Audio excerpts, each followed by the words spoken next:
What's up mga idol? Big Ginebra Phoenix trade. Kukunin daw si Tyler Tio.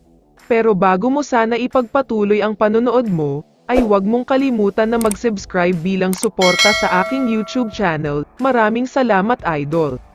Isingit lang muna sandali natin ang sinabi ni Coach Yeng Guiao tungkol kay Jaime Malonzo.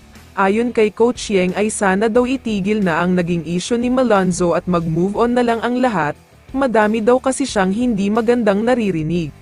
Kahit hindi player ng rain or shine si Jaime, kailangan pa rin daw siyang protektahan ni Coach Yeng, dahil hindi naman daw siya dapat husgahan lalo pat hindi naman alam ang tunay na nangyari. Kaya sana daw at tigilan na ang bash kay Malonzo.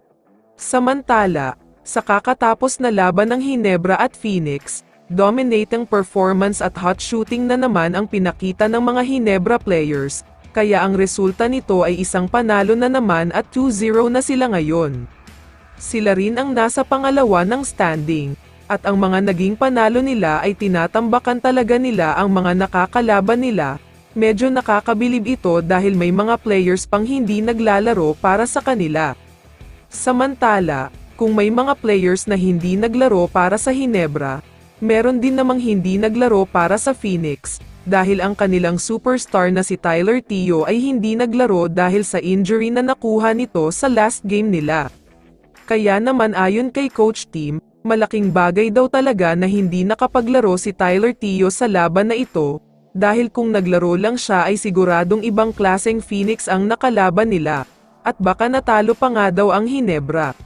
Pero hindi yan ang mabigat na sinabi ni Coach Tim. Dahil ayon sa kanya ay sobrang fan daw talaga siya ni Tyler Tio. Matagal na daw niyang sinusubaybayan ang laro nito at isa daw talaga siya sa pinakahinahangaan niya. Hindi sinabi ng diretsyo ni Coach Tim pero ayon sa kanya ay ganitong type of player daw ang gusto niyang makuha sa Ginebra. Yung pwedeng maging spot-up shooter at pwede rin maging point guard, two-way guard kumbaga. Kaya naman ayon sa mga source ay may plano daw talaga ang Ginebra management na gumawa ng trade at makipag-negotiate sa Phoenix, tungkol sa posibleng pagkuha nila kay Tyler Tio dahil gustong-gusto daw talaga siya ni Coach Tim. Nakiusap na nga rin daw si Coach Tim sa big boss ng Ginebra kung papayagan siyang kunin si Tio, pumayag naman daw ang mga ito as long as makakabuti siya sa team, kaya kapag nakuha nila si Tio ay siguradong mas lalakas pa sila.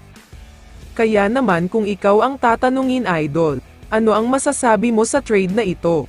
I-comment mo naman ang sagot mo sa tanong na ito. So dito na nagtatapos ang video na ito. Maraming salamat sa pagsuporta at panonood mga idol. Ingat at bye-bye.